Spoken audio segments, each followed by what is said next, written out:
Yun. Hello guys, good morning. I just want to share with you guys an insight of what happened recently nitong Sunday, no? As we commemorating the resurrection of our Lord and Savior Jesus Christ.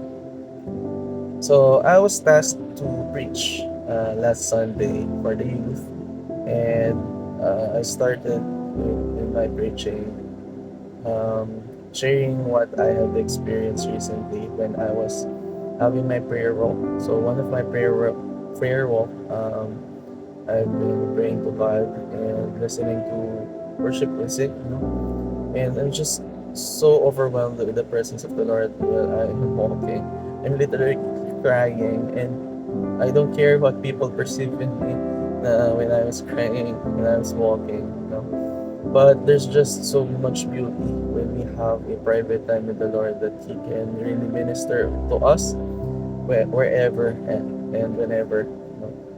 As long as we are in a moment wherein we are fully sensitive with Him, we are fully sensitive with the Holy Spirit, and we have been, we are distracted, we are undistracted in our devotion with Him. So He can surely talk to us. We just have to listen. We just have to silent all the noises that we have in our mind, in our ears, in the world. So one of my prayer walk, I really just praying, for the people, for our church missions, and for Silang Cavite. And it just happened no, na I come across to Silang Cemetery wherein parang the Holy Spirit prompted me to go there, no? What if just walk inside of that place? And as I go inside, I saw these tombs wherein they have their names, no? They have the timeline of their birth and their death, no? Na doon mo maiisip na life is really just too short, no? Na even other people tells us na yung there's a date of birth and then the day of his death.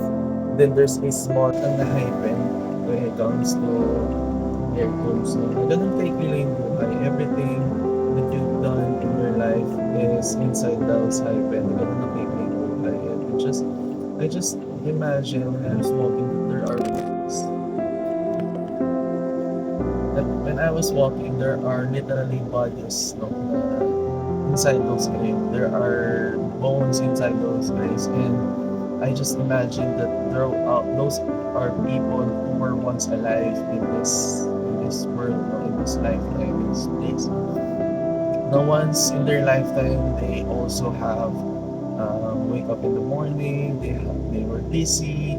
They had their relationship. They have their career. And I just wonder, no, what type of impact or legacy they bring to the world, or is a person really matter after how many years? And even Ecclesiastes tells us, no, that there's time for everything. There will be a time that even 1,000 years, no, na people won't even recognize whatever you did. Baga, unless you are something historically important, is you are gonna be just remembered for everything about what you did or something significant of the thing that you did. But for most people, for common people, you just live here on earth and died, and somewhat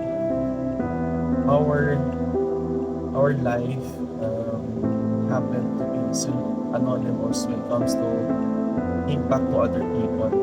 Maybe no, we have influence, sphere of influence to our loved ones, to our friends. It's not that so much significant in the sense that it is always remembered historically. But I just wondered, no, na our life is just so much too short. No, na what really mattered in our life is nothing tangible. No, na everything that can see or everything that we can gain possessions or accolades doesn't really matter after we die. So what really matters is really our relationship with the Lord Jesus Christ.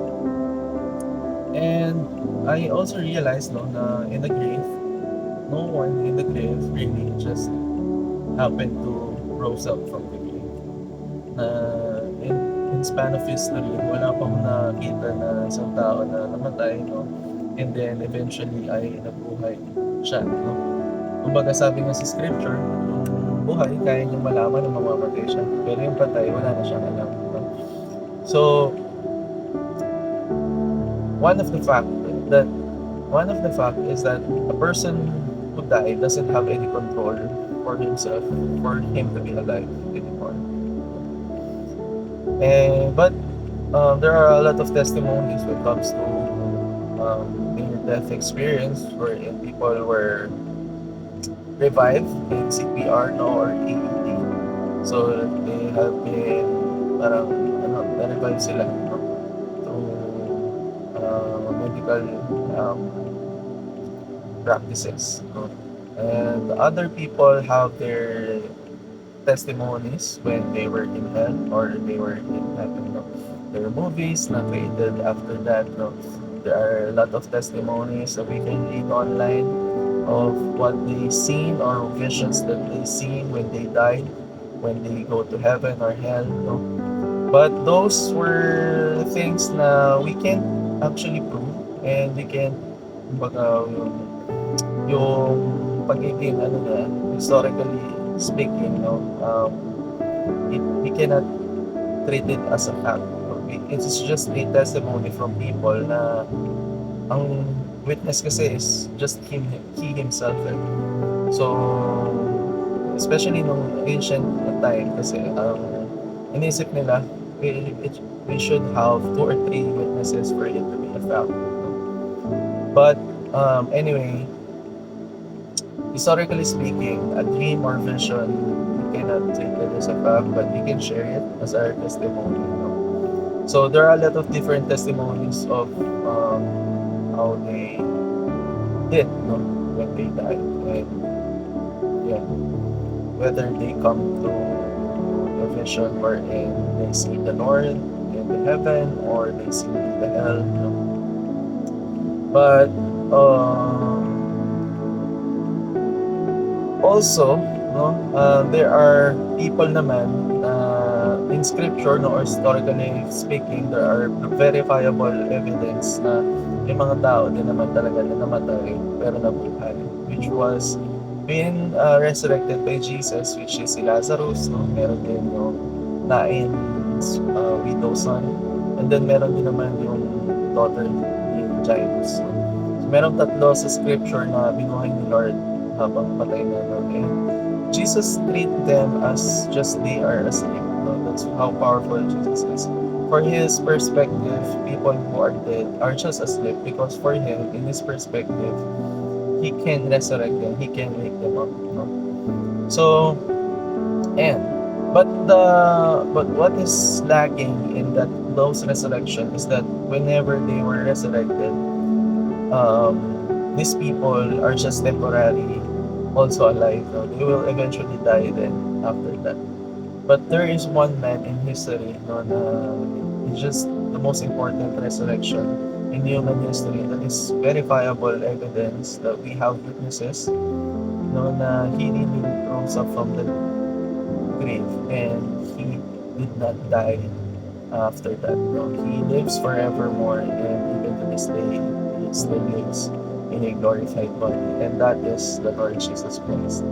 So he is the pinnacle of Christian faith, and his resurrection just proves that he is the Son of God, that he has power over death and sin, and that we can trust in his words, and we can have confidence in him, and we can place our hope in him, and we will not gonna be hindi tayo mabibigo, no? If we will place our hope in Jesus.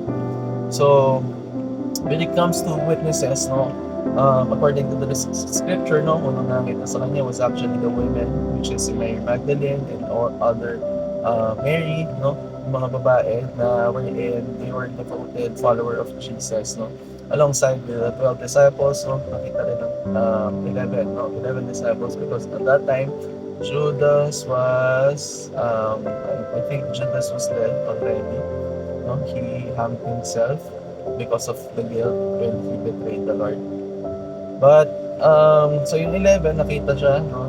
Even Thomas, no, doubted, no, pero yun nga, Jesus did not condemn Thomas. He still kumbaga meet Thomas in his doubt.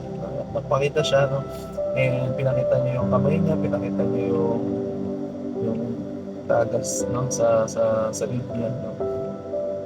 So pinapasok niya pa yung kamay ni Thomas, no, sa mga butas na meron sa Jesus. And aside from that, there's also a witness na yung mga Roman soldier nga, no? Binasa natin yung end part nung sa resurrection sa Matthew 28.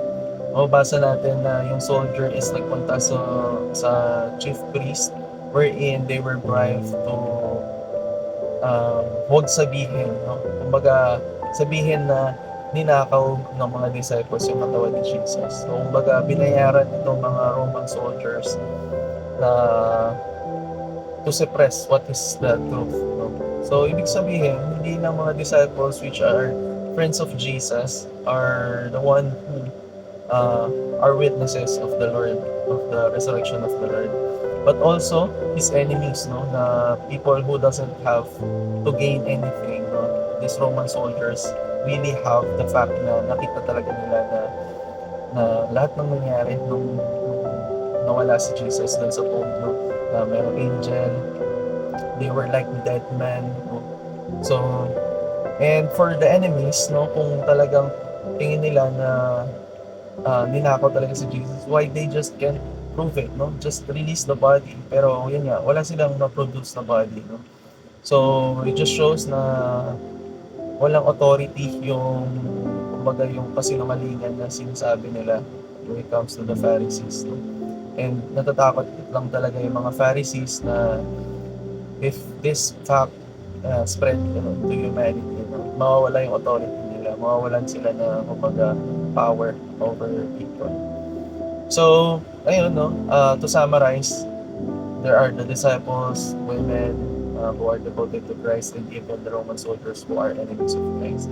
But not only that, no, even Paul said, no, na there was a time where 500 people at a time na nakita talaga si Jesus. So, hindi lang siya basta hiwa-hiwalay yung mga taong testimony. It's 500 at a time. Kasi sabay-sabay, yung 500 nakita si Jesus talaga. So it is impossible na they were hallucinating or it is impossible na they were telling a lie. 500 people witnessed it. And Paul said it, no? And ayun, they were witnesses of the Lord. And even archaeology, no, recently merong sumisikat na Shroud of Turin, if I remember, or if you seen it in social media, no? Na yung Shroud of Turin was something they think that it is the burial cloth of the Lord, no, kasi sa yun nga, after that Jesus was crucified, no, he was buried, and he was buried by Joseph of Arimathea and even Nicodemus, no, na sinakunin yung katawan ni Jesus to honor him and to bury him in a tomb. So meron sa Jewish tradition na binabalot yung patay with burial cloth. So yun yung sinasabi nila na Shroud of Turin na. And there's also a face cloth wherein yun naman yung mababasa natin yung scripture na finold ni Jesus. No? So what is with this burial cloth is that makikita natin in archaeology, yung Shroud of Turin, kita yung kumbaga in negative view, no? Kung alam natin yung mga film dati sa camera, no? Makikita lang natin yung image kapag naka-negative view. So, ganun din yung nangyari din sa cloth wherein it is a cloth na kapag tinignan mo pa siya sa negative view, saka mo lang makikita yung katawan ng tao, even the face, where they think that this is Jesus. No? And this burial cloth is not just about his death, but they believe that it is his death, burial, and his resurrection in one. piece of cloth. It, because they say it is his death because of the everything according to the scripture how Jesus died, no, from scourge, from crown of thorn, to the nails na ginamit sa paa at sa kamay niya or sa wrist niya, and then even yung pagtuhog sa kanya, no, ng Roman soldier is perfectly accurate with the scripture and with the shroud. And even the blood himself, no, hindi siya kaya i-fabricate kasi nga hindi siya animal blood, no, and hindi siya lang basta human blood na normal. This blood was actually produced from a post-mortem blood wherein it just happens when a person is in a heinous act of death. Kumbaga, nasa point of traumatic experience siya, no? Saka napoproduce yung that type of blood. Then, yung blood type din niya, AB, no? Which is 6% lang all throughout the world. So, it is something na sobrang rare lang. So, it's bumababa yung possibility that it is fabricated. And then, also, ano pa ba? Yun nga, it is not in paint, it is not dye, it is not burned. The only explanation the scholars found, or they conclude, is that this is something of a burst of light lang, no? Na makikita mo kasi dun sa image, it is in 3D. So paano yung mangyayari, no? Wala pa naman ganong technology from the ancient time. So they believe that the Lord, when He was resurrected, there was a burst of light. So it happened to have billion or trillions watts of energy, no, nung nabuhay siya. For the scripture tells us that Jesus is the light, no? He's the light of the world. So kumbaga, nung nabuhay siya is lumiwanag ng sobrang liwanag na his imprint, no, parang na-print yung mismo mukha niya, yung katawan niya. So that is what archaeology found about his death, burial, and resurrection. But again, it is just a possibility. It's not our faith na doon naka-anchor, no?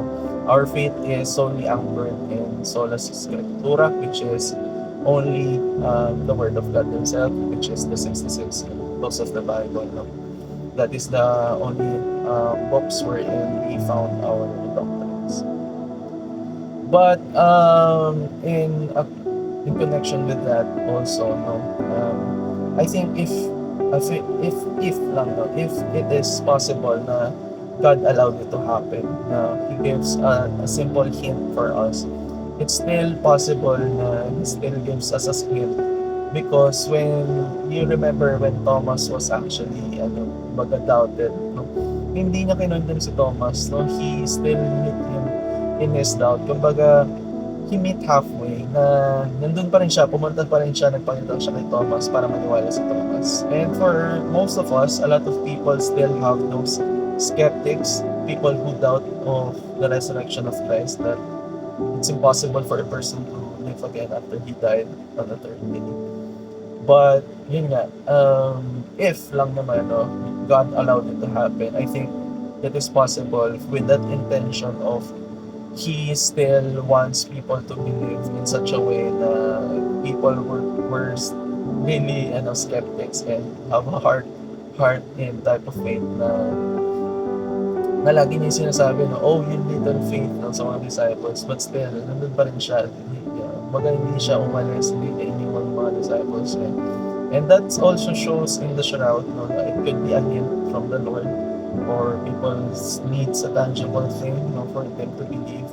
And baka sabihin kasi ng mga ibang tao rin, no, naniniwala yung mga disciple kasi nakita nila si Jesus. Paano kami? Hindi naman namin nakita si Jesus. Sige, ito, pagkita sila ng isang head.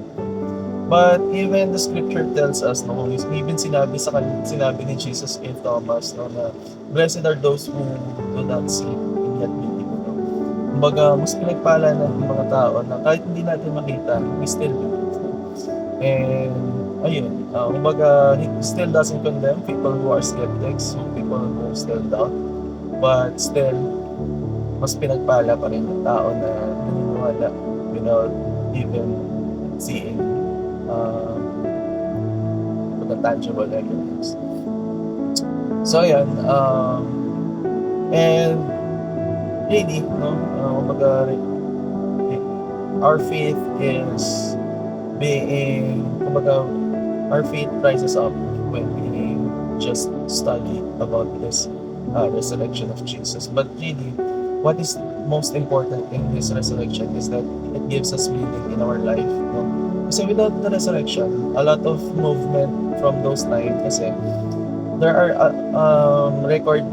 recorded evidence from history na merong 5 tao na they tried to become the Messiah. No? They tried to fulfill messianic prophecy from the past na tingin nila gagawin nila. No? Pero after they died kasi, their movement also was dead.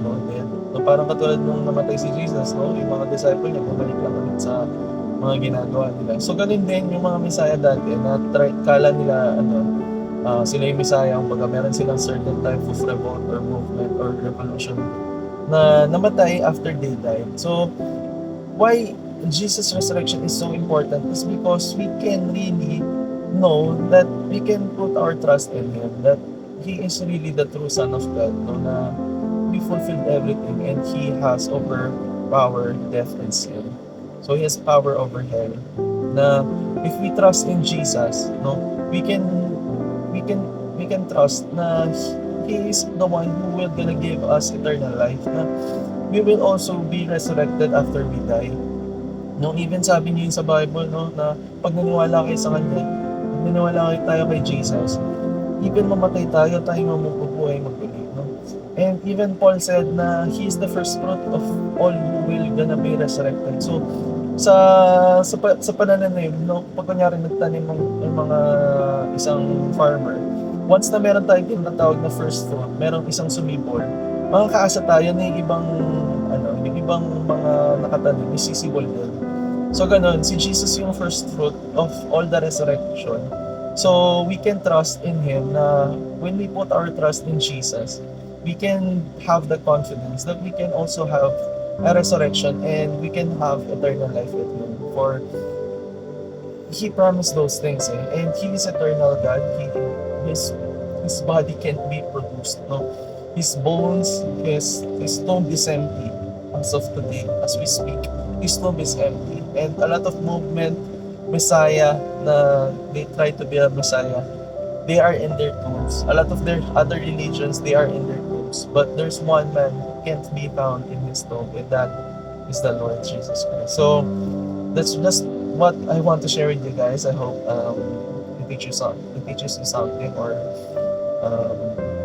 you get something from it, no?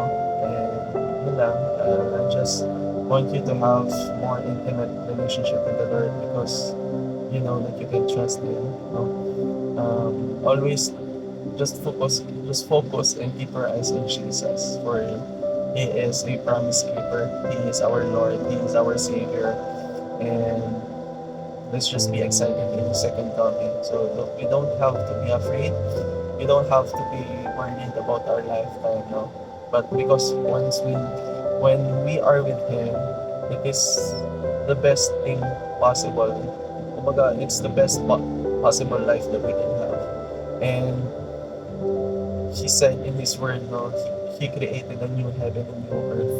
And we can trust in His word na in the new heaven and new earth, we are with Him, wherein we have also a glorified body, where we will not gonna have any pain, we will not gonna have any tears, wala nang pagluha, wala nang sickness, wala nang sakit, no? Wala nang kasalanan, wherein everything will gonna be perfect, and we're gonna have a eternal communion with the Lord. And that is the most overwhelming, no, para sa akin. I mean, when I imagine those things, no, na I can see the face of the Lord, and I can really touch Him, I can hug Him, and I can have eternal communion with Him. My heart just burst out of tears, no? My heart just overflows with love, and I can't just contain it. And I'm so excited for His second coming, and for a lot of Christians out there, yun din yung message na kailangan natin i-spread, no? Na the Lord created the world wherein He intended it for us to have a relationship with Him, and it was once perfect, but humanity had a breach between our relationship with God because of sin. But sin doesn't have any power over God. So it happened na kailangan lang talaga may mamatay because it is a law, no? It is a law na for every action there should be a consequence, and for the wages of sin is death. So Jesus has to die, to pay for our sins, no? And Jesus is a God from eternity na he he humbled himself, to reach us. Kumbaga, other religions tell us na kailangan natin abutin ang Diyos, kailangan natin abutin maging mabait tayo, kailangan natin maging righteous, kailangan natin gawin yung mga commandment. But the Lord doesn't do that. No? So Jesus mismo yung bumaba, siya yung umabot sa atin, siya yung nagkatawang tao, siya yung namatay sa krus para sa mga kasalanan natin. And He rose from the dead, no? Ibig sabihin na natalo niya na yung kalaban, natalo niya na yung kamatayan, na wala nang sting yung kamatayan, wala nang kapangyarihan yung kamatayan over him. Na he has the full authority over heaven and the earth. And once we put our trust in him, makakaasa rin tayo na he can give us eternal life. So, yun yung best message na kailangan talaga natin ma-spread, maipabuhatig sa mga tao. And especially for people na closest to us, no? We have our sphere of influence with our friends, with our family, with our co-workers, with our church mates, with our neighbors, no? And may that message spread all in all across the world. And the Lord, meron lang naman siyang iniwan sa ating assignment after He, before He ascended into heaven. Yung Great Commission, sabi niya lang, is for us to make disciples, to baptize them in the name of the Father, the Son, and the Holy Spirit, and to teach them, to observe, na to do all He commanded them to do. And we can have assurance that He will be with us until the end of the age. So yun, sobrang ganda ng message na yun. I hope it helped you guys. I hope we all mature in our faith in Jesus. Yan lang. Bye-bye.